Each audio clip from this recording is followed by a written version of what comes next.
রাত ৩টের সেই মুহূর্ত, যখন এক নতুন মা অর্ধেক ঘুম চোখে, ভালোবাসা, ভয় আর ক্লান্তিতে ভরা হৃদয়ে নিজের শিশুকে খাওয়াচ্ছেন।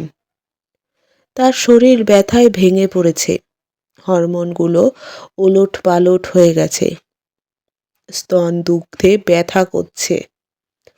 টানা ২ ঘন্টা ঘুমানোরও সুযোগ মেলেনি দিনের পর দিন। তবুও তিনি থেমে যান না।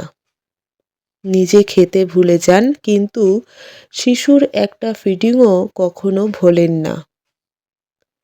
চুপি চুপি শাওয়ারে কাঁদেন, তারপর হাসি মুখে বেরিয়ে আসেন, যেন কেউ টের না পায়। সব ঠিকঠাক করছেন জেনেও বারবার মনে হয়, আমি কি ঠিক করছি? মাতৃত্বে কোনো ছুটি নেই। আছে ফাটা স্তনবিন্ত, এলোমেলো খোপা, শিশুর কান্না আর একরাশ অপরাধবোধ।